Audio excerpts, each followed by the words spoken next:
yourself. So Duncan, Shalini, Sarbani, and Fauzia. The format you have already understood. The first part, we are expecting all of you to be together 1.5 hours together with us. And the role of all of you is that we will watch the first case study after the introduction of the first case study. After watching the first case study, which is actually not live, but it is no less than live because it is recorded live and it is edited for being precise. And it is a Zoom recording only, and further edited with a little bit of more juice and spices. After we have finished watching, both the movies will be around 10 minutes. We will get into the discussion and also interacting with the community network representative. In this case, in the first one, we have somebody called John who will be joining from the community of the first case study. And in the second one, Fauzia is already named here. She's already part of the panel. With that, let me introduce you the first case study, which is first case in video, which is basically, there is actually not a single name of that network. This network is developed by a bunch of community members who migrated or took refuge in India from Myanmar. So in a very difficult condition, they migrated, and then they have created a community network in a part of India in a very difficult condition. You can already, when I say that if somebody is leaving their country and going to a different country, they are refugee, and they need community, they need internet for themselves. So being in a very difficult situation and then building a network for themselves and internet for themselves, and then using it for the community, and this community not only using it for community but also helping the community to find a livelihood for itself. So this story is a very unique story, and I would say it's a shocking story. It's a learning story. It is an awesome story. It's a story with a lot of awes and with a lot of challenges. While showing the video, we are also putting them in a kind of risk of being identified or things, but yet we took the permission from the creators, and they said that it's okay to show the movie and have the discussion. And they are also going to participate here anonymously. So you can imagine all those kind of scenario that is happening. But having said that, let's mute ourselves properly and watch this case study and the case of Burma refugees taking refuge in India and building a community network for the refugees, and see how does it come up to all of us. And after the movie, I would especially ask few questions related to that with Sarbani also, because she was closely watching the development, and she has supported them also. So it is really nice for Sarbani also to be here. But having said that, let's go full screen and watch the movie. Pranita, can I request you to please show the first case, and Jenny.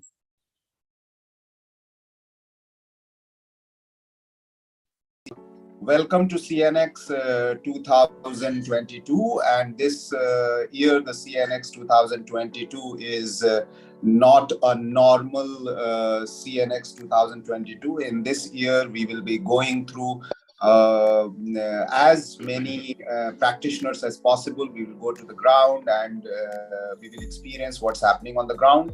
And the first one in the series, we are going to Michael Swantak.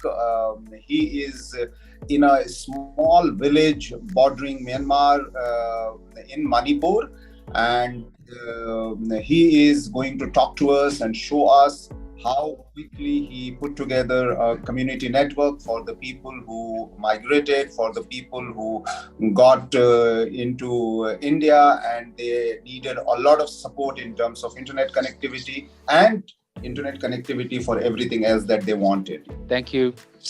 I'm Michael Swantak.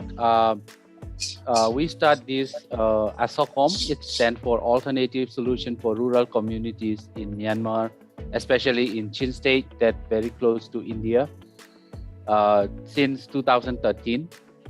Then we try to solve the local challenges as an alternative solution. We started building community network for a specific village on the hill top of the jungle. We did connect 20 villages in Chin State, and then here something around 500 Burmese refugees who are living in very close in a compound of the weaving center. There are more than 20 weaving center, and then many working at the weaving center. Can you explain a little bit about the community itself, the 500, who are these people? And when you say weaving centers, can you explain what kind of weaving center?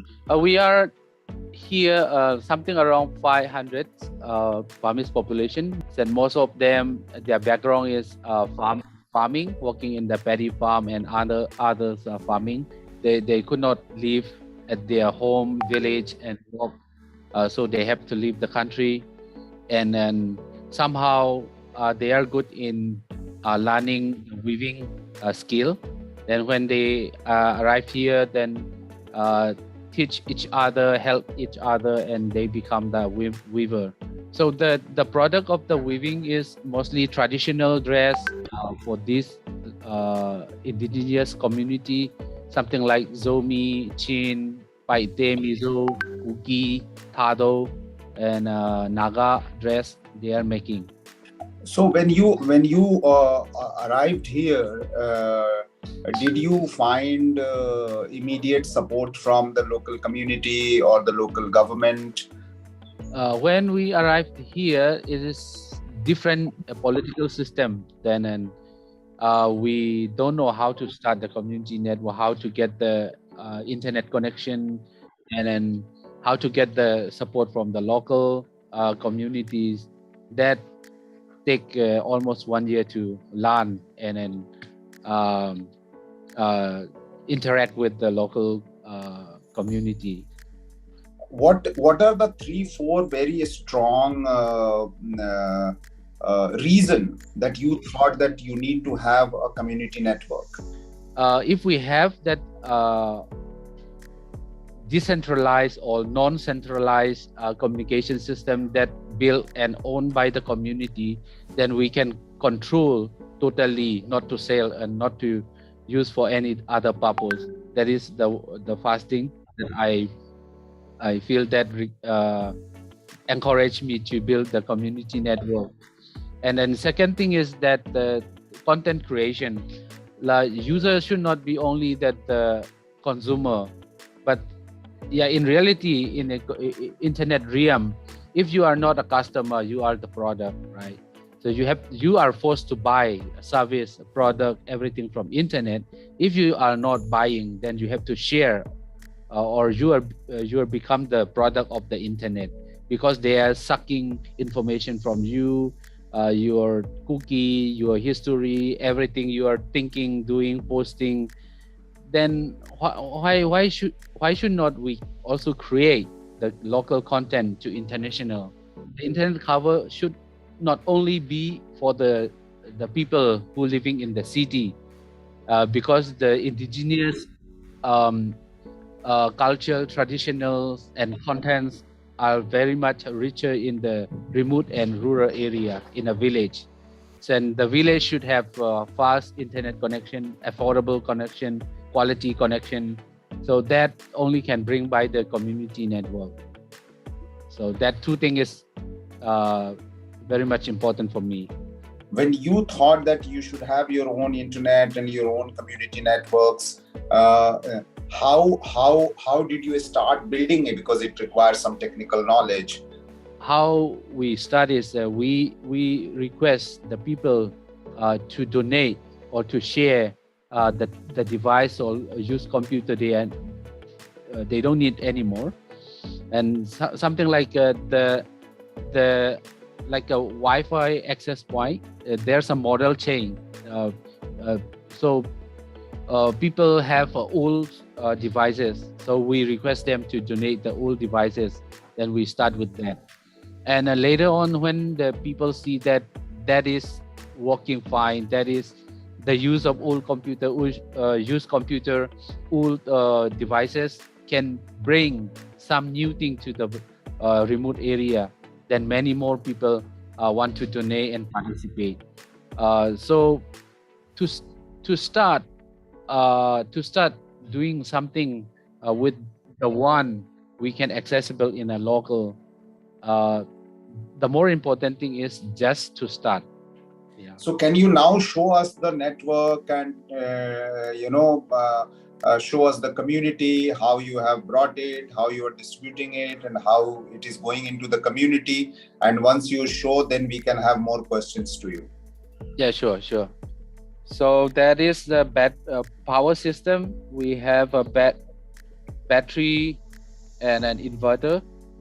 Then this is the fiber's endpoint, the fiber router. Then from there that we use a MikroTik to control the network. So this is one of the weaving centers. She's a widow, and then her husband was passed already. So this is the working center. Like, I don't know how to call it in English. No, this I know. This is like making threads and all those Yeah. things, and they prepare before going on to the loom. So they just work here, they just cook here, they just live here. And their economic sustainability only comes from selling the products of the weaving. So that is the only they can have income, and their family, relative, and distant relative in Myanmar depending on that income from this working. So is there any tower that we can see that you are using for broadcasting? Okay. For the tower location, we have to go on the mountain. Isn't it amazing to drive with Michael to go to the hillock and see where they have put in the tower? This is another location. This is called Potwi village. Okay. Then here we have another fiber connection. Only one bamboo is in the windy is moving. This is another center. So here we put up. Yeah. The routers are here. The network operating systems are here. Yeah. Thank you very much. Say my hello, hi to everyone in the community. Yes. And please do not hesitate to reach out to us for any help if you need. We are just a phone call away. Right. Thank you, everyone.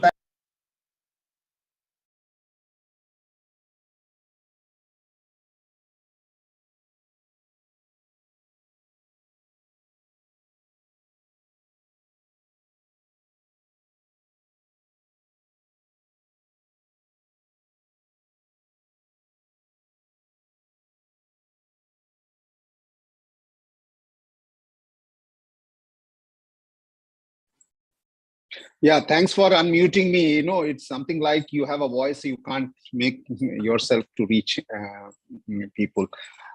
Thank you very much. Welcome back. Rajneesh, are you there? Can you just say a few words?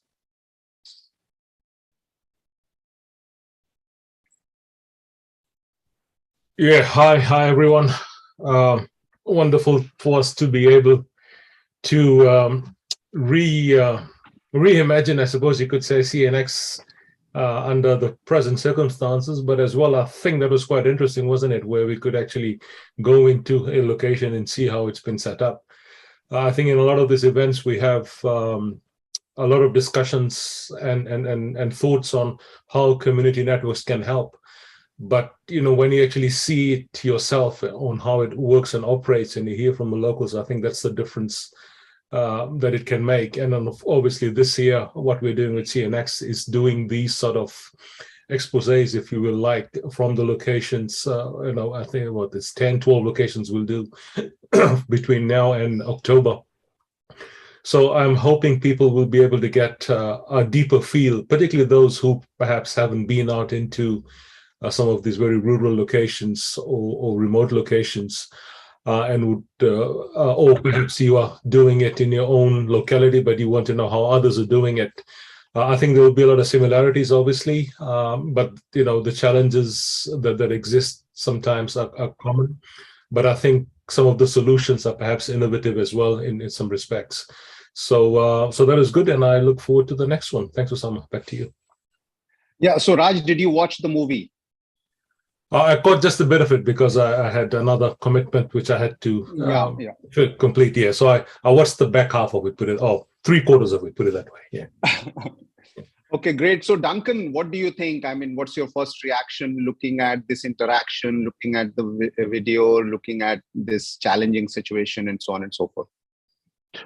Yes, thanks, Osama. Look, I really mostly echo Raj's comments. I think the value in going out into the field and being able to document these, really, that's a great first example. I'm interestingly just coming from a perspective. I've just attended a conference in Indonesia on what's called venture philanthropy. And these are essentially philanthropists looking to do venture investments, impact investments. And we talked a lot about last mile connectivity at this conference, but nobody had any specific examples. We talked a bit about community networks. It was a new concept to that community. So I'm already thinking how valuable and useful these examples that we're going to see over the next hour or so could be for that sort of discussion, because they particularly talked, the traditional philanthropists, as you probably know, are very much dedicated to investing in education and health, for example, health services and education, but looking to move them onto a digital platform. But they arrive in a rural area to find there's barely a 2G signal on a mobile phone network, and none of the services that they want to provide. And we had a very good conversation around the potential to identify community network technologies that would really enable these other programs that can contribute so much. Without the connectivity in the communities, it's very hard, as everyone I know already knows on this call, very hard to deliver health and educational services without that connectivity. So, really interesting. And like Raj, I'm looking forward to seeing the other examples. Thanks very much. Thanks, Duncan. That's a very valuable feedback because we all are structured in a given, education system and ecosystem.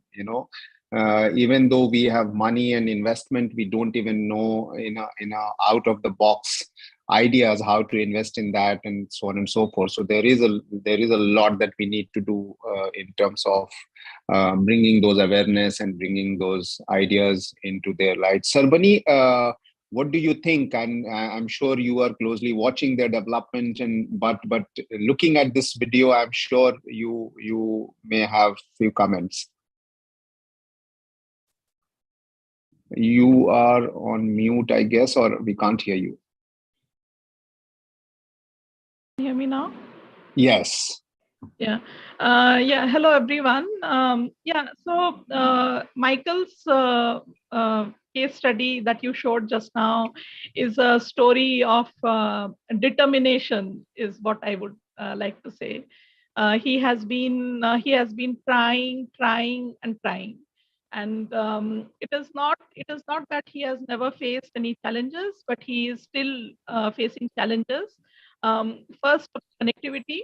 But I think the foremost thing is that we still don't have a model for community network building in any disaster prone areas, or a refugee location, where they don't have the documents from the government. So like they are not legal citizens of India, so they don't have all the documents with them. So procuring a SIM card, procuring a mobile data, buying things like a mobile handset, everything is a problem. So I think the approach that Michael has taken initially is that he wanted to set up this local area network, which is an offline mesh network, which he has been trying to do. And when he sort of gained confidence on the local area network only on an offline mesh, then he decided to bring in the connectivity, because at that point of time he wanted to set up the connectivity connecting the weaving centers over there, and that was the model of sustainability that he had looked he had his vision was that he wanted to get in the sustainability, or look into the sustainability of the connectivity through these weaving centers. So, so Michael has been. I mean, I have been in touch with him, and he has tried a lot with the geo fiber coming into the location and trying to distribute the geo data into the community. So the refugee camp that he is located in, and these are the weaving centers. So he also empowers. So through the weaving centers, the women are being empowered, and that is how the sustainability of the connectivity is going to be. So Michael initially his community network in Puklai, in the hills of Shin State, in the hills of in Myanmar, was also a network that was partly online connectivity, but the rest of the network is an offline network wherein he had the community radio running. And the other thing that Michael has also faced during his setup of the community network is the unavailability of the devices. So in an offline network or an online network, we need to have routers. We need to set up devices which are like localized devices. He doesn't have access to purchase devices, so he doesn't have the money, the funding, and all those type of things. So he was unable to purchase the devices. He was unable to set up the devices. So I think there is a lot of learning from Michael's network, that we should be working together on localization of technology. So technology needs to be localized, and always we can't bring in the technology all the way from a different country. We can localize our own technologies, and that becomes a very useful aspect of a community network, where community participation begins at the very basic thing. This network has been supported by Association for Progressive Communications, of which I am the Asia regional coordinator. And we have been following Michael's network, giving him morale boost, as well as telling him if he faces any problems, we come up with solutions together as a team. So it was very nice. I am Michael. If you have any questions for the network, I can answer those questions. Oh, wonderful. Raj, I have a question for you before I go to Shalini. That, like Sarbani said, that all these stories, or walk the talk, as we have named this year, is very fascinating, emotionally very appealing, but there is hardly any business model there around CN. And that's what even, I mean, not directly, but Duncan also pointed out that for investors, on a scale model, it's very important that it is a structured. Anything that is a structured is something that they look for. I mean, what do you see the gap here among the practitioners or the funders, the so far funders in this area? I mean, for example, what we just saw. I mean, it looks like extremely emotionally appealing, but yet, where do we put it? Where is the box where we can put this in? So, I think this is a question that we've been struggling with for the last 12, 15 years since we started doing this, Osama. I guess the fundamental question is, what is it we're trying to achieve with this? Now, when you start talking about business models, some people, I think, have gravitated towards a semi-commercial model.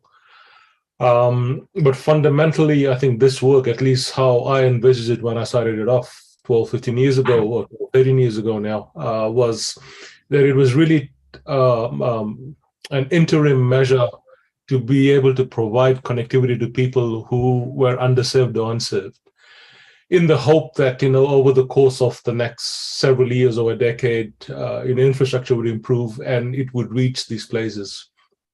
It has in many places, but as we all know, we still don't have connectivity in a whole lot of places, including in some developed countries, I should add. So it's not just about developing countries. So there is still this massive connectivity gap that exists. So that's one issue. The second issue is, if you look at the communities involved, particularly with the ones that we've worked in, and I think some of the examples that we'll see between now and October when we do the CNX sessions this year, they're all, you can't really put the burden of cost onto those communities. Yes, we know they will benefit from them. Yes, we'll know they'll take advantage of the opportunities and so on. But, fundamentally, I think the issue is that one of the reasons those communities are not online is because they can't afford to be. So that means help is needed. Now, where does that help come from? There's been organizations like many of ours, whom we have people on the call today, who have, of course, contributed to these efforts over the last several years. But that is not a permanent solution, as we all know. So for that reason, one of the things that we've been saying at the Internet Society is that we have, if you look at most countries, particularly developing countries, they have universal service funds, which are meant to bridge that. Well, initially it was the voice gap, but now really it's the digital gap, that it can be used for. However, in most jurisdictions, the problem still remains that the USF funds can only be tapped by the telcos. So if we were to open up that universal service model to non-telcos, to people who are working in the field, even directly to the communities. Now, I know there's an overhead involved with that. There are some administrative and bureaucratic issues that will come in play. But if we don't try and move towards a solution, I don't think we'll get there, because there is no magic business case that'll drop where everything will be solved because of that business model. It just doesn't exist. You look at 10 CNs, they all have slightly different models in the way they operate and even in what they do. So, you can't even boilerplate a business model. So when you start talking about business and economics, people look at templates. How can we do this?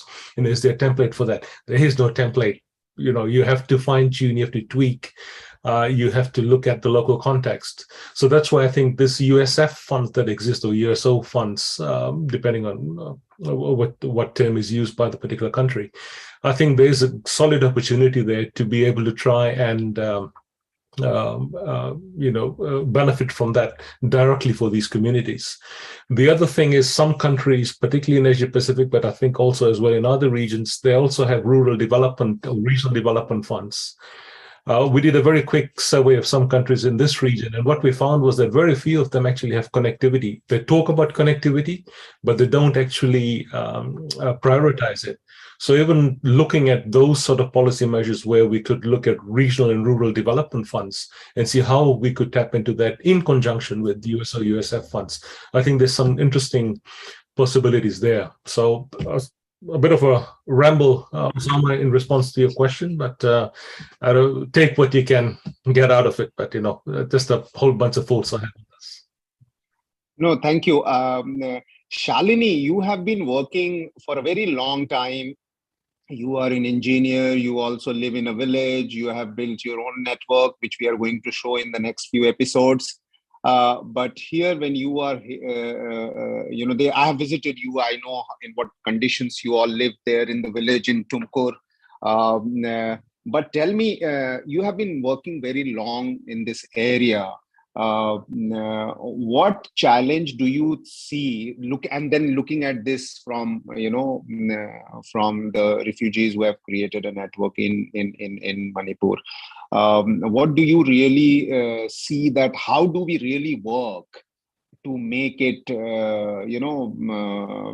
acceptable to the funding organization, to the supporting organization, because we all know that half the world is still unconnected.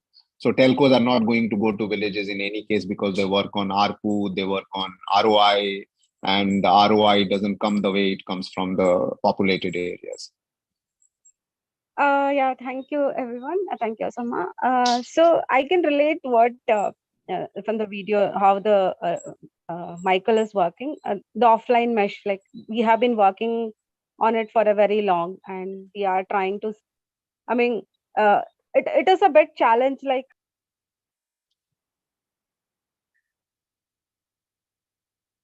We are losing your voice. sorry, I got a call, so I had to disconnect. Yeah. Sorry. Okay. Yeah. So I feel, see, these kind of networks in a disaster area or like a village like we are, it can be called anytime illegal, no? Like, so it is important that community network should be introduced in our national policy. It should become a policy in itself, so that like it is accepted everywhere. Because I don't know, like, we are in touch with Michael and we know the struggles that he is facing. We are using the same kind of networks. We both share the same kind of network infrastructures that we built here, and Michael is trying to build there. And the kind of radios that he wants, a local radio that he wants to run over the mesh. It is all like we are like exchanging our ideas and thoughts, like how we can build the network. So I really feel that it should be, community network should be introduced as a policy in itself. Like it has to be a right. um, then only I think most of the problems will be solved here. And lot of we are also trying to see like how the community needs involvement, like how an economic model has to be introduced into the community so that the network itself can sustain. That we, and I think everyone are working towards it, and it's to attract the investors, like the way you asked. Like, I don't know, these kind of sustainable business models and has to be introduced probably, like, yeah. And I feel like it should, for me, for it should be a strongly a policy related stuff. Like the community networks needs to be identified at the national policy level in India. Then only these things, most of the things can be solved and can be legalized. Well, I have a few related questions, but I think we will discuss that in the second half, because the question that you have asked back to us, in the sense that why we are not scalable, or why we are not being replicated, and why we are not being only a kind of an example and not a routine. CN is not a routine, is because we need a policy intervention, and it has to be defined into policy. I have a few inputs into that one, but I will come back in the after watching the second case. And before I do the second case, I would also like to briefly summarize this session for those who do not understand English. तो आप सब लोगों के लिए summary ये है कि ये सेशन में जो हम लोगों ने डिस्कस किया वो इससे रिलेटेड था कि डंकन जी ने पहले बताया कि जो कम्युनिटी नेटवर्क बनाए जाते हैं, या जो लोग खुद से इंटरनेट क्रिएट करते हैं और अपना बनाते हैं, उन लोगों की जुबान जो है वो इन्वेस्टर नहीं समझता है, या जो लोग फंडिंग देते हैं वो लोग नहीं समझते हैं। और इस वजह से एक बहुत बड़ा गैप है कि ये नेटवर्क जो लोग बनाते हैं उनको फंडिंग अवेलेबल नहीं होती है, और जो लोग फंडिंग करना चाहते हैं उनको ये भाषा समझ में नहीं आती है कि ये क्या होता है लास्ट माइल कनेक्टिविटी और ये कैसे करते हैं लोग। इसको इन्होंने हाईलाइट किया कि वो बहुत जरूरी है कि हम लोग उसके बारे में बात करें। दूसरा सरबनी ने जो बताया वो ये बताया कि जो माइकल ने जो मणिपुर में नेटवर्क बनाया है या कम्युनिटी नेटवर्क बनाया है वो बहुत ही मुश्किल में बनाया है, और जितनी पिक्चर से मुश्किलात नहीं दिख रही हैं उससे ज्यादा मुश्किल हालात में हैं, और वो लोग अभी भी जो है वो मुश्किल से गुजर रहे हैं। तो वहां पर टेक्नोलॉजी का उतना रोल नहीं है जितना रोल कम्युनिटी के रिस्क का है, और कम्युनिटी के स्ट्रगल का है, डेली स्ट्रगल का है, उनके आइडेंटिटी का है, उनके एग्जिस्टेंस का है, उनके लाइवलीहुड का है। और अगर वो लोग मतलब कोई भी कम्युनिटी जब अपना इंटरनेट बनाती है या बनाएगी या बनाना चाहती है तो ये जरूरी है कि वो स्टेबल कम्युनिटी हो, जहां भी हो वो स्टेबल हो और उसको कोई खतरा ना हो, और उसको कोई डर ना हो, और वो आराम से जो भी अपना टेक्नोलॉजी यूज करके और जो रिसोर्सेज यूज करके वो बना सके। शालिनी ने जो हाईलाइट किया वो ये हाईलाइट किया कि जो कम्युनिटी नेटवर्क है उसको प्रॉपरली डिफाइन करना चाहिए, गवर्नमेंट को कन्विंस करना चाहिए और उसके ऊपर पॉलिसी बनानी चाहिए और उसका स्ट्रक्चर तैयार करना चाहिए। और उससे पहले रजनीश ने जो हाईलाइट किया वो ये किया कि ये 12-13 साल से ये स्ट्रगल चल रहा है हम सब लोगों के बीच में, प्रैक्टिशनर के बीच में, कि कैसे इसको हम लोग फंडिंग ओरिएंटेड बनाएं।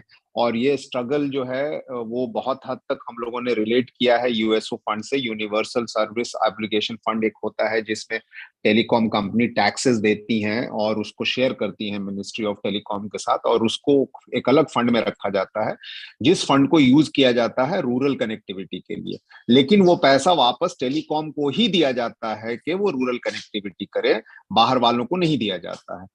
तो उसमें फिर बदलाव लाने की जरूरत है और उसमें कुछ काम करने की जरूरत है। तो ये था ब्रीफ हमारे इस सेशन का। अब हम इसी के दूसरे पार्ट ऑफ सेशन में हम चलते हैं और हम अगली फिल्म देखने की कोशिश करते हैं। So I am back from the briefing in the local language. I just want to request all of you to have your patience and go for the second case study, walk the talk second, which is being recorded by talking to the community network users in Nuh, N-U-H. Nuh is a small district about 60-65 kilometers from Delhi. But you will be shocked to see their ecosystem and the way they live. It's one of the most backward area and community in the country, given usually an example of backwardness. And here the community network has been created with the help of DEF and other organizations. But one of the person who was involved in establishing it was Fawzia, who is on our panel. And when we come back after watching this interaction, we will also ask her a few questions that what difficulties she saw. It's also the area which is extremely patriarchal and backward, and keep their women and girls behind development, and from all indices of development they are at the bottom of the bars. But this network has a unique impact that this is being used by social entrepreneurs, local social entrepreneurs, to create enterprise out of this network to earn money themselves and also provide services to the people. So let's go to Nuh, which we are calling as the connected villages of Mayo community. The community who live there are called Mayo. And this network is being named after that. So let's go there, and thank you very much for your patience. Keep yourself muted and watch patiently for the next 10 minutes. Welcome all for this CNX 2022 Community Network Exchange. As you all know, this year we have decided to walk the talk. That means we are going to different community networks, which is run and managed and used by community in various kind of difficult situations where subcaste, subclass, and various kind of minorities live in a digitally excluded scenario. And today's case is we are taking everyone to a district called Nuh, N-U-H, which is about 65 to 70 kilometers away from Delhi, where there is a network of about 100 to 200 villages networked through 10 towers and spoke scenario with one point of hub from where the network is distributed to 10 villages and locations, and each location about few thousand households are getting benefited. So we are taking all of you to a place called Nuh. तो सबसे पहले summer मैं आपके पास आना चाहता हूँ नूह में। क्या आप हमको दिखाएंगे कि आपका कम्युनिटी नेटवर्क कैसे एस्टैब्लिश हुआ? हमने 2018 में ये स्टार्ट किया था यहाँ पे, जब हमने नेटवर्क कम्युनिटी नेटवर्क स्टार्ट किया था। तो मैं आपको एक बार दिखाता हूँ, जो ये आप टावर देख रहे हैं, ये हब सेंटर का हमारा मैन टावर है। यहाँ पे सर हमने वहां से केबल लिया है। इसके बाद इसे वापस हम डिवाइसेस के थ्रू P2P के जरिए जो है इंटरनेट दिया है। ये हमने फाइबर से लिया है, BSNL से इंटरनेट। तो आप जो यहाँ से डिस्ट्रीब्यूट किए हैं वो कितने लोकेशन में आपने डिस्ट्रीब्यूट किया? सर हमने यहाँ पे 10 लोकेशंस पे डिस्ट्रीब्यूट किया है सर, और एक आईएसओ को मिला के सर 11 लोकेशन हो जाती है हमारी। और इस गांव में कितने लोग होंगे? ये सारे 11 लोकेशन को मिला के आप कितने घरों को एक तरह से फायदा पहुंचा रहे हो? सर अगर हम बात करें टोटल पॉपुलेशन की, तो 11 गांव में करीब 60,000 के आसपास की पॉपुलेशन होगी सर। तो अब हम जाएंगे मुस्तकीम के पास। मुस्तकीम, जरा आप अपने गांव का नाम बताइए और जरा आप बताइए कि आप कम्युनिटी नेटवर्क के से कनेक्ट होके कैसे आप इसका इस्तेमाल कर रहे हो, आपके एरिया में कम्युनिटी कैसे इस्तेमाल कर रही है? यहाँ सर मैं आधार एनरोलमेंट करता हूँ जी। ये कस्टमर्स आए हुए हैं सर्विसेज के लिए सर। तो आपके यहाँ तकरीबन कितने लोग आ जाते हैं रोज? लगभग 30-40 के लगभग आ जाते हैं सर पर डे। तो ये कमरा आपका एजुकेशन के लिए है? जी सर। तो कितने बच्चे या यंग लोग या लड़कियां आ जाती हैं रोज? अब अभी सर 150 बच्चे पास आउट हुए हैं सर। 3 महीने का जो प्रोजेक्ट था सर सिपाही वाला। तो आप ये बताओ आप अच्छा, गवर्नेंस और फाइनेंस, मतलब लोग बैंक से पैसे निकालने भी आते हैं? जी सर, बैंक पैसे निकलवाना आते हैं। किसान लोग हैं सर, अपनी जो PM किसान की जो किस्त आती है सर, उनकी KYC का काम चल रहा है सर। जी सर, ये सेंटर है सर। और ये आपका सेंटर है? जी सर। हाँ, आप जरा कैमरा ऊपर करके टावर दिखाइए, कहाँ कैसे आप टावर रिसीव करते हैं। ये रहा आपका टावर। डिवाइस लगी हुई है सर। डिवाइस लगी हुई है वहाँ से, और सर टावर वो दूर में टावर है। हाँ हाँ हाँ हाँ हाँ जी सर, उससे कनेक्टिविटी आती है सर यहाँ। अच्छा, तो आपने हॉपिंग लगा रखी है वहां पर? नूह से वहां आती है, फिर वहां से आपके इस घर पे आती है? जी जी सर। इनसे बात कराओ, पूछो कि आप यहाँ क्यों आए हैं। साहू जी क्यों आए आप? आधार कार्ड क्या नहीं आ रहे? किसान आ गए। ये सर जो PM किसान की किस्त आती है सर, वो ये बैंक नहीं जा पाते सर, तो सेंटर से निकलवाने चाहते हैं सर। तो उसके लिए मैंडेटरी है सर फिंगर, आधार कार्ड में फिंगर अपडेट होने, तो उनके लिए आए हैं सर ये। मैं अब जाऊंगा मुनफैद के पास। मुनफैद, आपके पास कोई सेंटर लगा है जिसका सपोर्ट इंटरनेट सोसाइटी के थ्रू सपोर्ट से लगा है, तो आप बताएं कितनी दूर पे हैं, क्या परेशानी है आपके गांव में, और कनेक्टिविटी से आप किस किस तरह की सर्विस देते हैं? एक्चुअली सर बेसिकली आपको भी पता है कि सर गांव में कुछ एजुकेशन की वजह से मोस्टली जो पब्लिक है यानी कितने जागरूक नहीं है नेटवर्किंग के बारे में और ऑनलाइन सर्विसेज के बारे में, लाइक्स जैसे ऑनलाइन कोई भी काम हो गया या एपीएस सर्विस हो गया और पीएम किसान से रिलेटेड जितने भी वर्क हैं, तो मोस्टली पब्लिक को पता नहीं है। तो इस वजह से मतलब गांव में जब से स्पोक सेंटर हुआ है तो यानी कि पब्लिक को हम इजीली कोई भी जो सर्विस है वो आसानी से हम प्रोवाइड करा सकते हैं और कराते हैं। ये मेरा सेंटर है सर। और वो सर फ्लैग के पास जो टावर लगा हुआ है, अच्छा वो है आपका कनेक्टिविटी लेने वाला। Yes yes. आपके पास कितने लोग आ जाते हैं सर्विस वगैरह के लिए, कितने विजिटर आ जाते हैं? सर डेली बेसिस पे अगर काउंट किया जाए तो आई थिंक 20 के समथिंग। और कितनी कमाई हो जाती है आपकी एवरी डे? डेली बेसिस पे अराउंड 400-500 समथिंग सर। खुश हैं आप? सर खुश हैं, हाँ। गांव के लोग बहुत खुश हैं तब से मतलब कि अपना यहाँ पे स्पोक सेंटर हुआ है, क्योंकि सर हम उन्हीं के लिए सारी सुविधाएं दे रहे हैं, तो उनको तो खुशी ही होगी क्योंकि उनको बाहर नहीं जाना पड़ता किसी भी सर्विस के लिए। नासिर आपके पास आना चाहते हैं हम। जी सर। सर मेरा गांव सूडा का है और मैं पिछले 3-3.5 साल से स्पोक सेंटर सूडा का मैं ही चला रहा हूँ। और हमारे यहाँ पर कनेक्टिविटी के लिए सर टावर लगाया हुआ है हमने। ये हमारा टावर है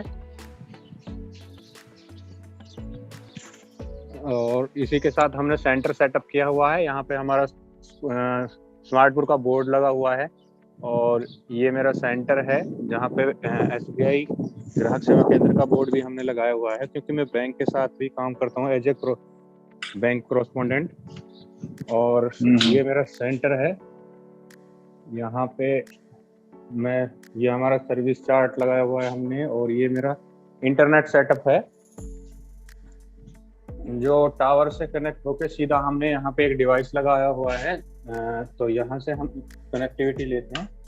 ये इनसे बात करा सकते हैं किस लिए आए हैं ये लोग, क्या जरूरत है इनकी? ये सर जो पेंशन आती है सर, ओल्ड एज पेंशन आती है, वो पेंशन लेने के लिए आए हैं यहाँ पे। तो बैंक यहाँ से करीब 500-700 मीटर दूर है, दूसरा गांव है हमारा। तो वहाँ पे भीड़ काफी ज्यादा होती है और वो कई दिन बाद वो बोलते हैं कि भाई आप अगले दिन आना, उस टाइम आपका नंबर आएगा, या फिर आप उससे अगले दिन आना तब आपका नंबर आएगा। वो 30, 40, 50 बंदों को ही एक दिन में पेंशन दे पाते हैं, लेकिन हम यहाँ पे ई-केवाईसी के माध्यम से इनको कम से कम 100 बंदों को एक दिन में हम पेंशन दे देते हैं। हाँ जी सलीम, जरा आप दिखाएंगे अपना सेंटर और गांव और कैसे आप नेटवर्क यूज करते हैं? बिल्कुल सर ये मेरा सेंटर है, ये मेरा आधार सेटअप है और सर ये मेरा दूसरा सेटअप है। क्या काम कराने के लिए आए हैं? मैं इनसे पूछो सर। हाँ क्यों आए यहाँ पे? मैं जी एक बच्चे की जन्म तिथि निकलवाने के लिए आया हूँ। और सर जो भी यहाँ पे लोग आते हैं, यहाँ पे पोस्ट लगा, बैनर लगा रखे हैं सर, इसमें वो देख लेते हैं, उसी हिसाब से डॉक्यूमेंट्स लेकर आते हैं। ये मेरा जो सेंटर है वो स्कूल में है, बच्चे वहाँ पढ़ रहे हैं, मेरा एक साइड में दे रखा है सर। यहाँ पे हर तरीके की सुविधा देता हूँ सर, मैं हर तरीके की सर्विस। ये मेरी डिवाइस है सर। अच्छा, तो क्या खासियत है आपके सेंटर की? जी सर, मैं ऑनलाइन सर्विस देता हूँ विलेज में। क्या नाम है आपके गांव का? आकेरा गांव सर। आकेरा गांव है। तो ज्यादातर आप बैंकिंग और गवर्नमेंट सर्विस देते हैं? जी सर, गवर्नमेंट सर्विस और बैंक सर्विस। और सर ये हमारा टावर है इंटरनेट कनेक्टिविटी के लिए। तो आपके यहाँ भी सोलर लगा हुआ है? हाँ जी सर, सोलर लगा हुआ है सर। नगमा, आपने तो बहुत सारी ट्रेनिंग की है, ज्यादातर ऐसे लोगों की जो लोग पढ़े लिखे नहीं होते हैं, कम्युनिटी नेटवर्क की, तो इसमें क्या परेशानी आती है जो आप ज्यादा ध्यान रखते हो ट्रेनिंग करने में? सर उनको पढ़े लिखे नहीं होते, उनको हिंदी समझ में आती है और हिंदी भी सही से समझ में नहीं आती जो अपन समझाते हैं, और इंग्लिश भी नहीं आती उनको, तो फिर उनको करके दिखाना पड़ता है प्रैक्टिकल। तो प्रैक्टिकल करके दिखाने का मतलब है कि आप डिवाइस को सामने रख के, तार को सामने रख के, जी क्लिपिंग सर, करके, हाँ क्लैंपिंग करके, सब ऐसे करके समझाते हैं।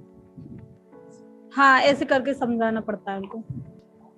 तो आप क्या कुछ फोटो वगैरह का भी इस्तेमाल करते हो, उनको देते हो कि वो मतलब डिवाइस देख के समझ जाए कि इसका मतलब ये होता है, या कलर से समझ जाए, या इस तरह से?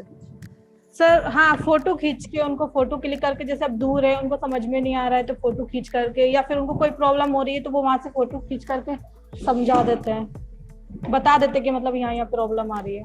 बहुत बहुत शुक्रिया आप सब लोगों का, बहुत अच्छा लगा आप लोगों से बात करके, और इस बात करने के बीच में आपके बिजनेस का नुकसान हुआ तो उसके लिए माफी।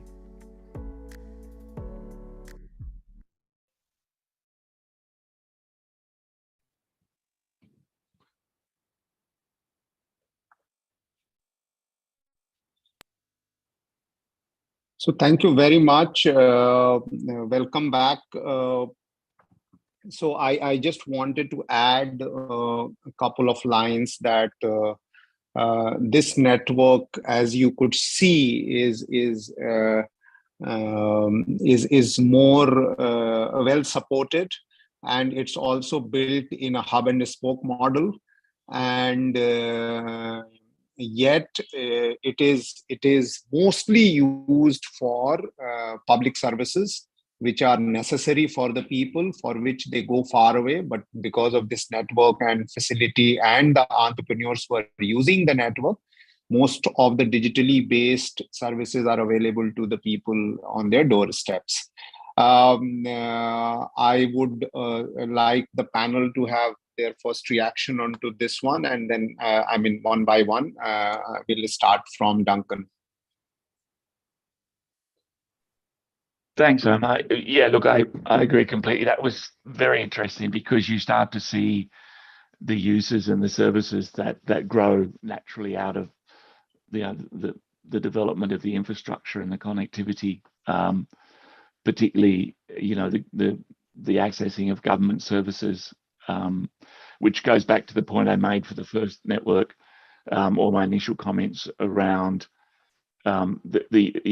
it's not just about the network itself, it's obviously about the use of the network, whether it's for education or government services or health services, and the thinking that the development of the infrastructure in the network, Raj talked about the universal service funds and how they can be used, hopefully in the future to make the model more sustainable.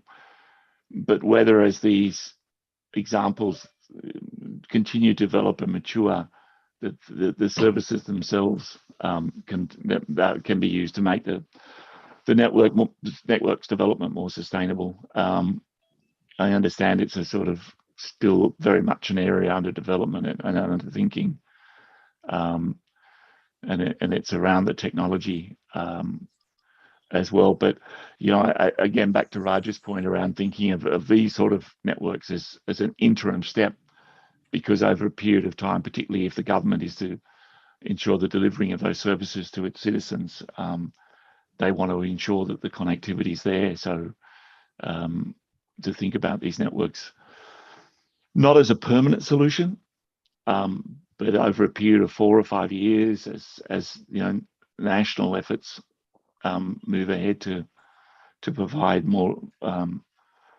infrastructure and more connectivity, that this can be thought of as an interim solution.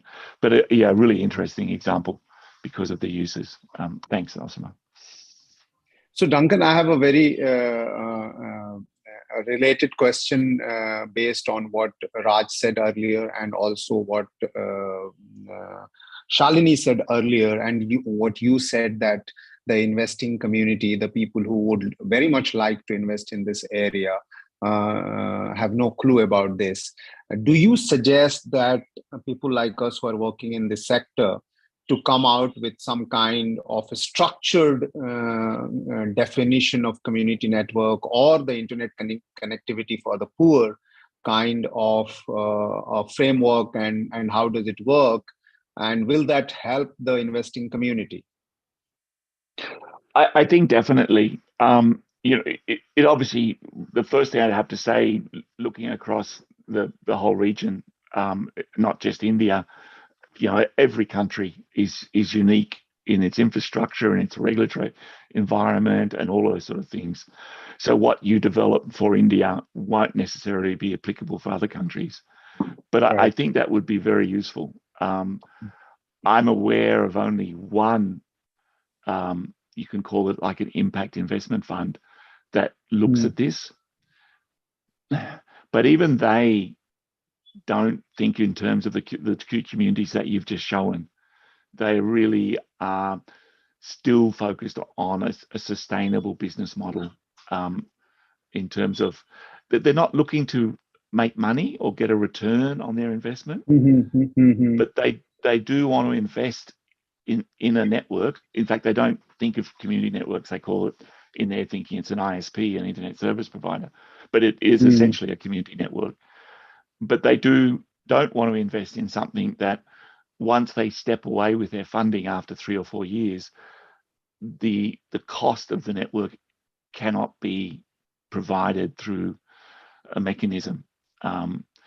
So an effort to sort of develop, if you like, for want of a better word, a business plan around a community network would be really useful. It doesn't, I mean, obviously working examples are the best, but I think the development of just ideas around, for example, a community network anchored around a health center or a hospital, where people have a priority and maybe very limited income to access, medical care through connectivity, and that those limited funds, obviously it's not going to be large for these communities, could still at least provide some sort of sustainability to maintain a network like that. And education is obviously the second one. That if there is a model there that different communities can think about, in terms of the very limited resources they may have, that are just needed to, make sure that hardware, when it breaks, can be replaced when it is replaced, and make sure the salaries of maybe one technical person just to maintain the connectivity is there. So developing of models like that, I think, would be useful, yes, to answer your question.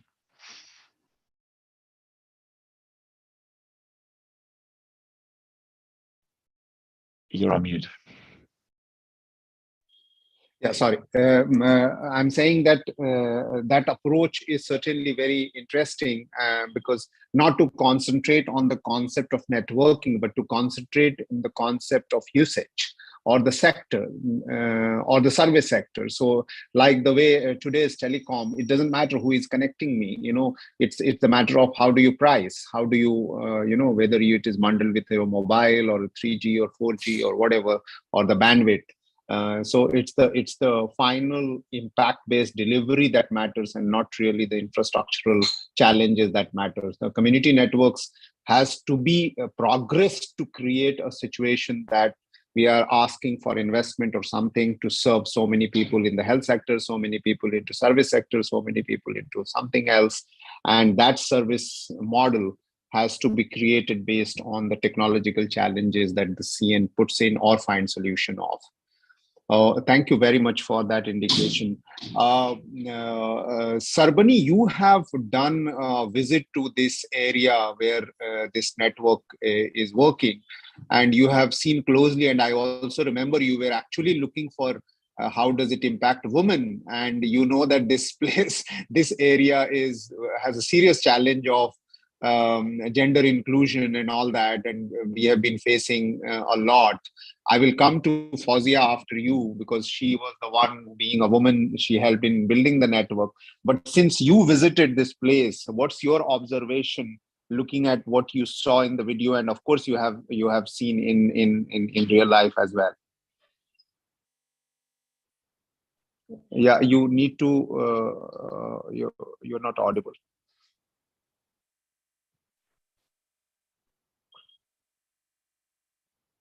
Not yet. No.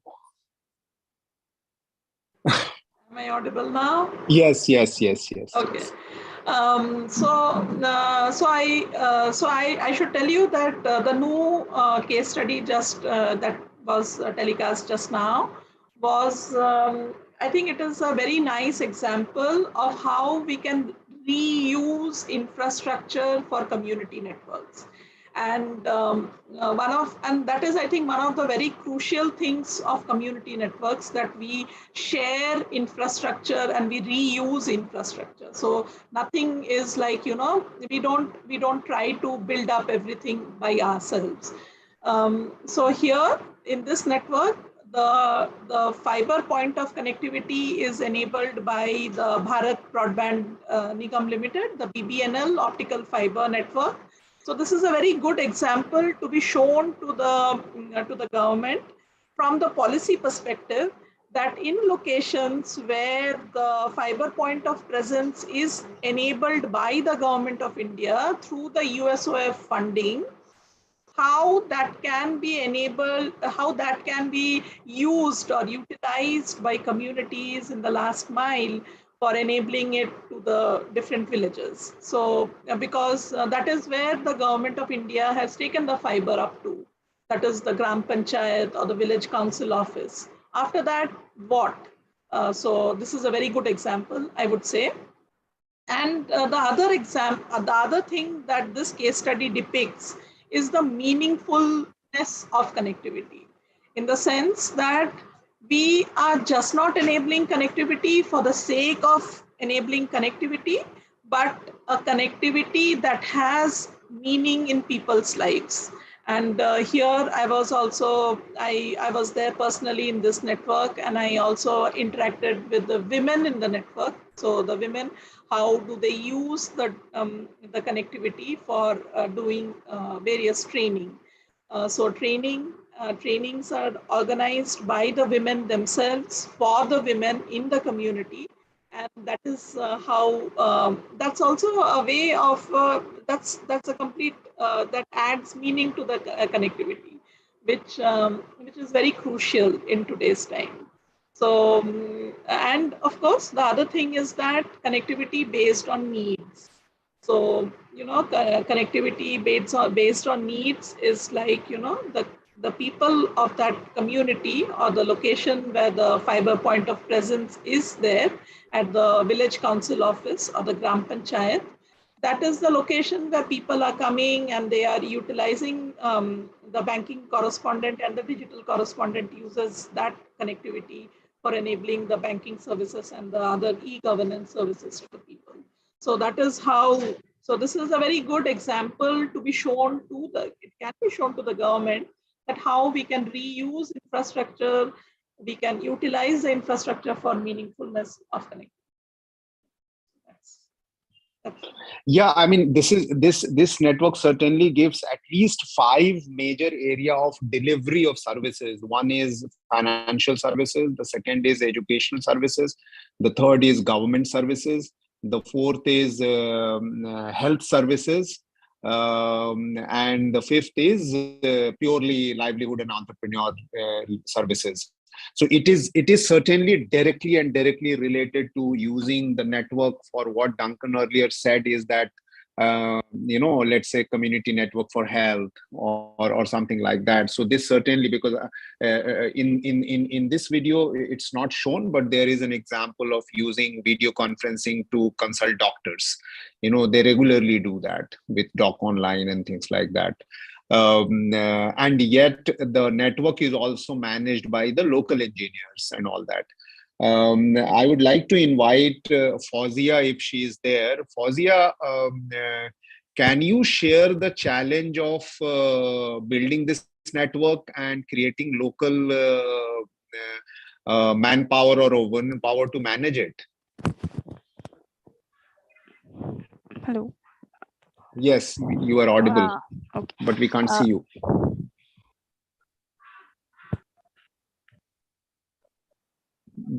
Yes, your thumbnail is there, but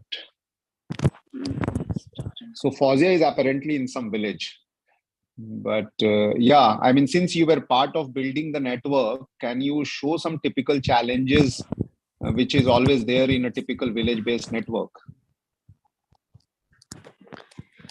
sir basically जो challenges होते हैं वहाँ पे लड़के तो involve, अगर हम नू की बात करें तो लड़कों का इन्वॉल्वमेंट उतना है, बट जो गर्ल्स है वहाँ पर उनका इन्वॉल्वमेंट उतना नहीं था पहले। एज इन कि वहाँ पे लड़कियों को बाहर निकलने नहीं दिया जाता था, वो घर से बाहर नहीं निकल सकते थे, वो मोबाइल फोन्स यूज नहीं कर सकते हैं। इवन इफ अगर कभी बाहर निकल रहे हैं किसी काम के लिए तो they will be using, they will be accompanied by some of the family members, तो उनको अकेले नहीं जाने दिया जाएगा। दे विल यूज हिजाब और बुर्खा। तो फिर एजुकेशन पर्पस से भी एजुकेशन उनमें इतनी ज्यादा एजुकेशन में इन्वॉल्वमेंट नहीं है उनका। बट अभी जो हम लोगों ने जैसे डिजिटल क्लासेस स्टार्ट किए हैं, डिजिटल लिटरेसी के स्टेम क्लासेस स्टार्ट किए हैं, तो उनकी इन्वॉल्वमेंट इंक्रीज हो रही है डे बाय डे। अगर जब मैंने वायरलेस की ट्रेनिंग भी की थी तो इन दैट सिचुएशन वहाँ पे लड़कियों का इन्वॉल्वमेंट बहुत कम था।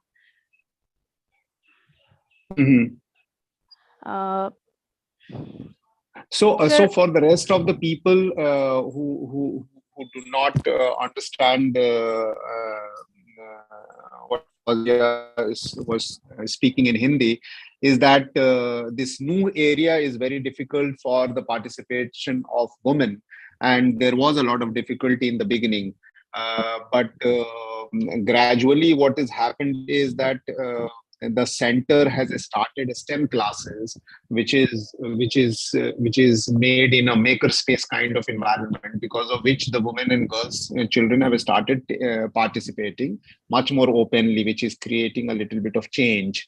However, the change is slow because culturally there the people do not allow women to get out, and there is always somebody to accompany them, and they do not even give enough regard to the importance of education. So that is further keeping the society at bay.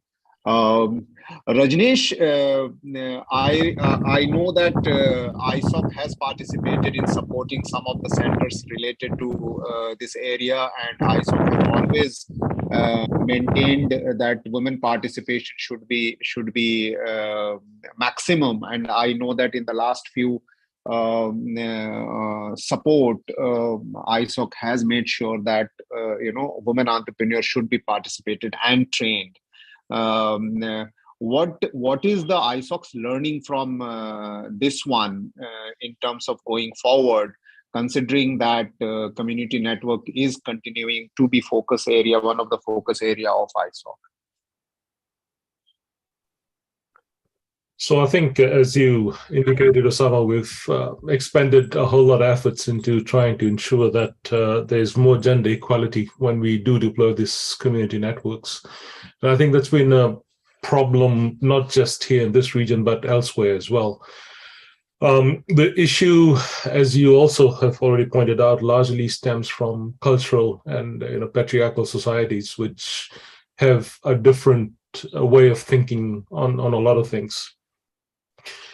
Now, the issue, however, is that if you disenfranchise a large segment, in this case, half the community from these digital opportunities, I'm not so sure society as a whole can benefit and advance.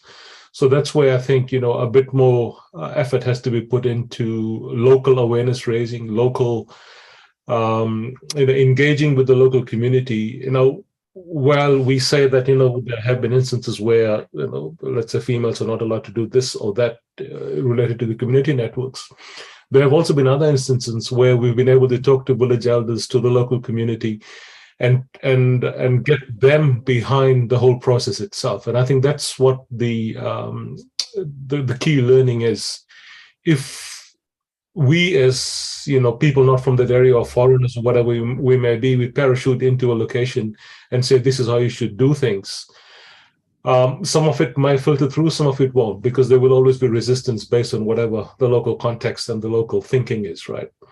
But if you can instead identify a number of community champions, and this is something we've been doing from day one, Osama, as you know quite well, that, the first step is not, okay, once you figure out where the location is, the next step is to get the community, and in particular the elders or the village council or whatever it may be, behind it, so that we have, not just one, but preferably a number of champions within the community. Those champions may have absolutely no idea about the internet or digital means and all that, but what they will probably have is some sort of vision that, that my community, my village, my location has to advance, and using the internet and digital opportunities is the only way forward in this new modern era.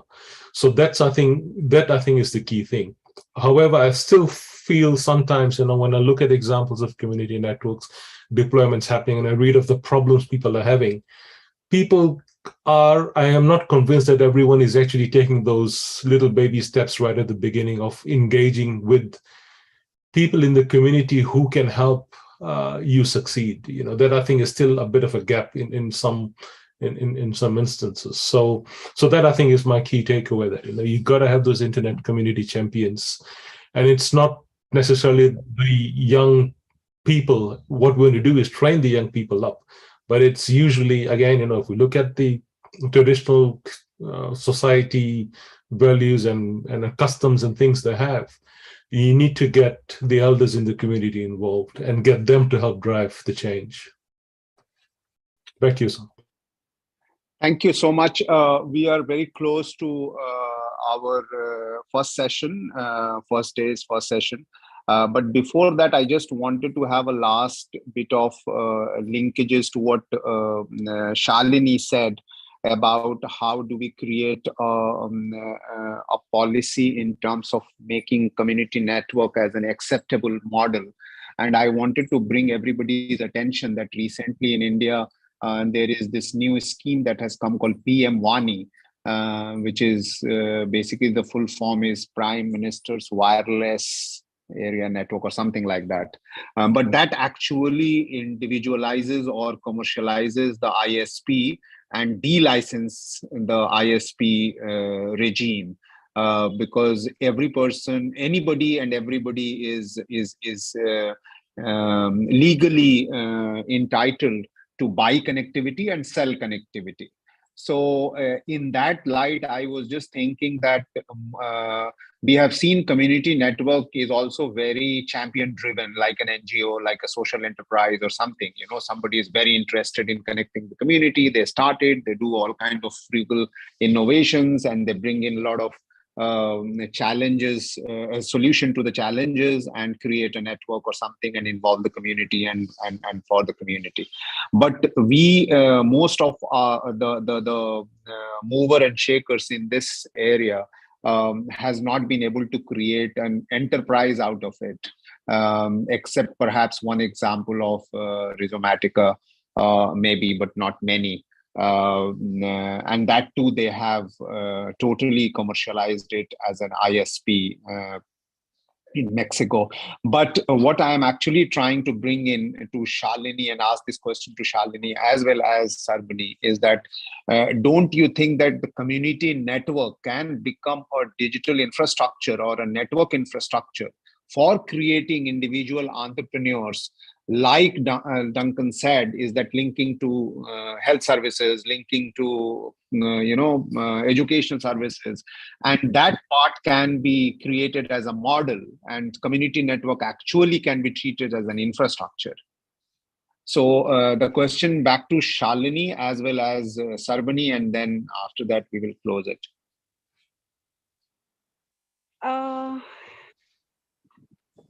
So it is actually, in a way, it is true. The community networks, as you see in India, can act as a infrastructure example for others.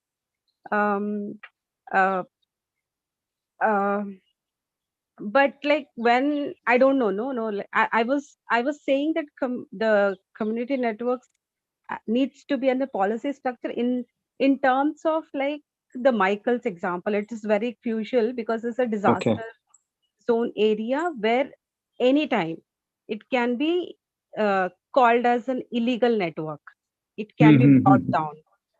So in that angle is what we are saying. I mean, it can be like anywhere, no, like because he is a refugee. He has come from Myanmar to Manipur and setting up a network. I don't know what kind of permission he has. I don't know. No, we never know. Like, so it is in that angle for those kind of setups. It is important that somewhere our policies needs to be like what needs these rights. So I'll say like in our case, like where you said about this, I mean the second video that you have shown, I can relate to when we were setting up during COVID times only. We had brought an internet connection to our community. It was in 2020 when we realized like the children's home work from home people, the online class, the students who are facing challenges and not able to attend online classes, or like just not online classes, access the information that they were sending, putting on the YouTube, or like sharing on the notes that were been sharing on WhatsApp. All the small things, like where the rural kids were not able to access, or the work from home people were like from Bangalore, they had to like go back to their villages where the hostels were closed. All this I mean the basically the office itself was closed. They had to like either like cannot afford the rent, or like they have to go back to their village to where they have to work from. So for those kind of people, we thought like we'll introduce a internet into our community. I'll give an example where when we were setting up the internet, and we had to like we set up internet, we gave like an open access to the internet, and soon after that we had to shut down in the sense because we were setting it up.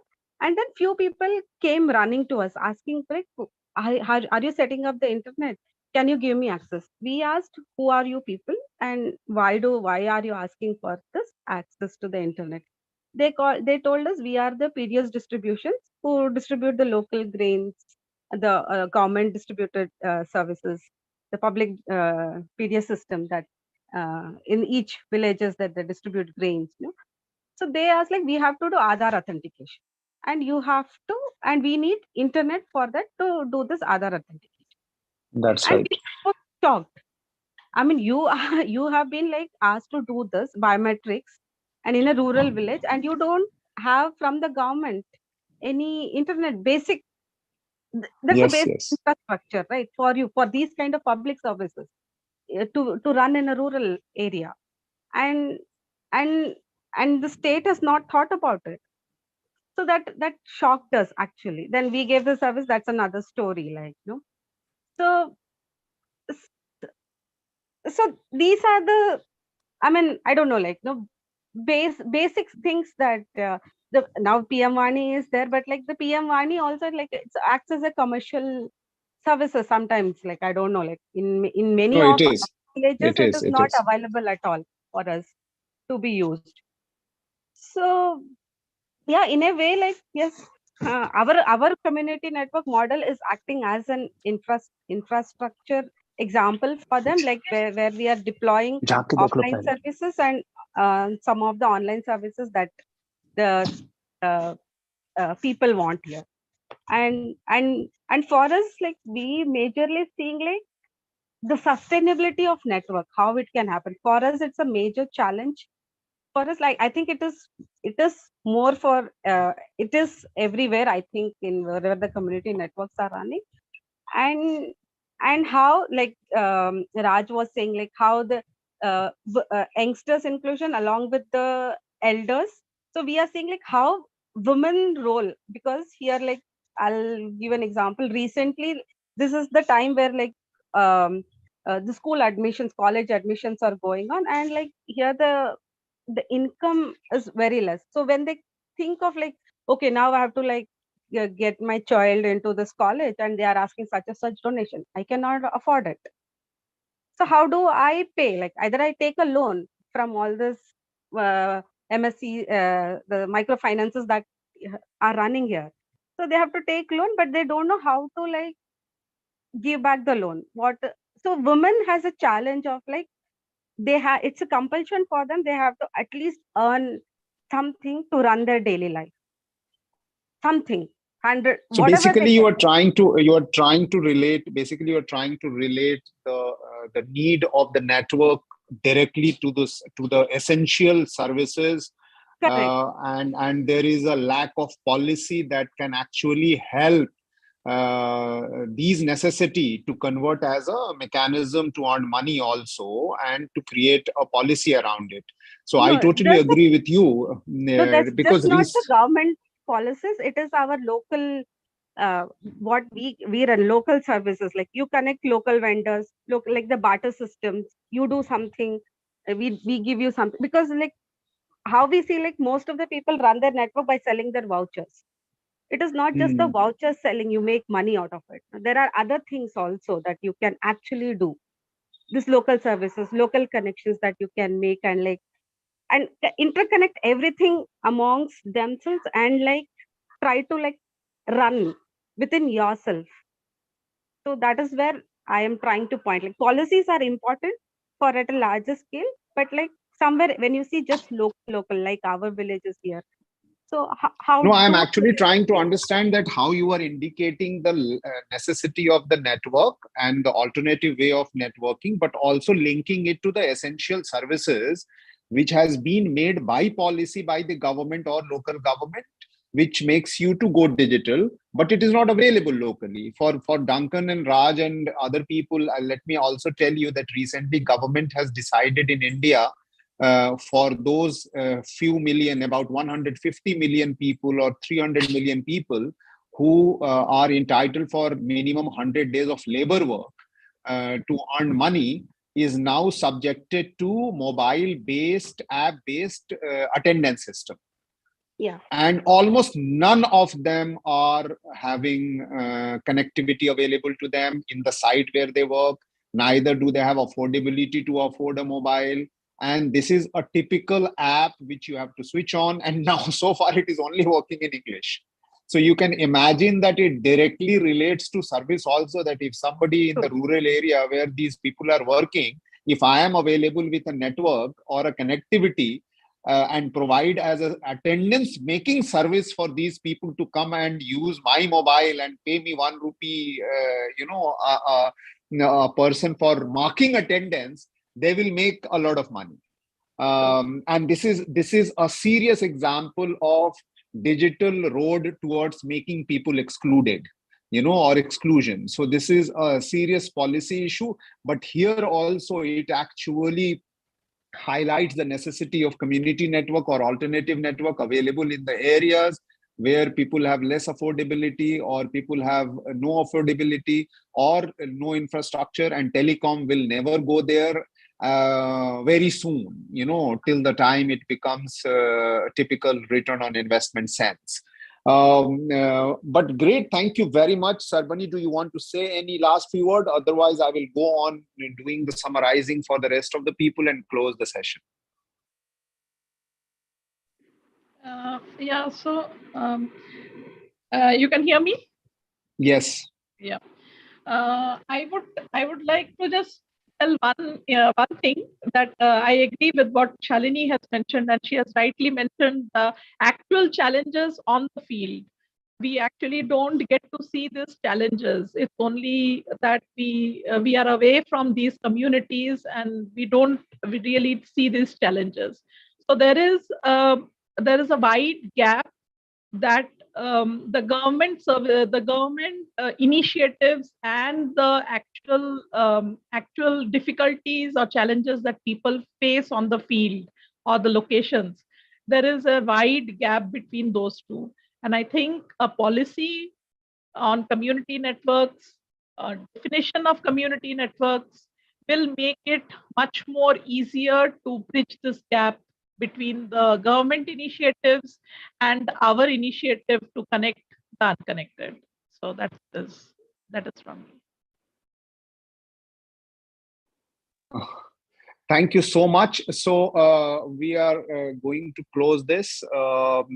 जो लोग अंग्रेजी नहीं समझ रहे थे उनके लिए ये बताना चाहूंगा कि अब हम क्लोज कर रहे हैं, और जो अभी चर्चा में जो बातें हुई वो इससे रिलेटेड थी कि कैसे हम कम्युनिटी नेटवर्क को ऐसा स्ट्रक्चर करें कि उसके लिए फंडिंग मिल सके, उसके लिए सपोर्ट मिल सके, और कुछ सॉल्यूशन ऐसे बन के आए जो कि ग्राउंड रियलिटी को देखते हुए कि क्या हम इसको सर्विस से जोड़ सकते हैं, जैसे हेल्थ के लिए या पढ़ाई के लिए या एजुकेशन के लिए या सर्विस, किसी भी सर्विस के लिए, जैसा कि हम लोगों ने एग्जाम्पल नू वाला देखा कि वहाँ की कम्युनिटी नेटवर्क जो है वो सर्विसेज से जुड़ी हुई हैं और एंटरप्रेन्योर से जुड़ी हुई हैं। एंटरप्रेन्योर्स यूज कर रहे हैं, पैसे कमा रहे हैं और सर्विस भी दे रहे हैं। तो क्या इस तरह के मॉडल को और ज्यादा कॉन्क्रीटाइज किया जा सकता है? और दूसरा जो राज ने बहुत अच्छे से हाईलाइट किया था वो ये कि बहुत जरूरी है कि कम्युनिटी के लेवल पे और औरतों की भागीदारी के साथ मजबूत काडर खड़ा किया जाए कि वो नेटवर्क संभाल सकें, चला सकें। और क्योंकि ये वही पॉपुलेशन है जो मूव नहीं करती है ज्यादा, तो लोकल लेवल पे अगर कैपेसिटी होगी और वो औरतों के थ्रू होगी तो नेटवर्क जो है वो सस्टेन भी रहेगा। तो ये सब चर्चा इस बार हुई है, लेकिन दो तीन जो हाईलाइट हैं, the three highlights that I would like to close the take away of the session today is how do we create a structured CN in a box kind of scenario which can make investors community aware about it, know about it, and do not feel educationally challenged about knowing what this all about. Can we do that? And I would certainly like to take that as a responsibility along with APC and ISOC to build a structured out of the box kind of deliverable that can give a brief about CN, the types of CN, and in what format does it work, and how the investment can be related to that one. The second thing is, how do we create sustainable human resource at the level of the community who can run and manage this? And the third is what Shalini said, is that how do we also create a policy paper on community network as a disaster mitigation solution for various kind of scenario to be used, and without any challenges of technicalities and the policy or the regulations. So these are the three outcomes that we are going with. And closing the today's session about 15 minutes late, but also in the range time, since it was ranged under 2 hours, we are 15 minutes early actually. So thank you very much for the participation. Thank you for making it smooth. Thank you for listening to the cases and watching the cases. We will again meet on 29th of July with 2 more cases from across the globe. Most likely it will be from Kyrgyzstan and one from India. And we will let you know much in advance. Thank you very much once again. And we are closing it here.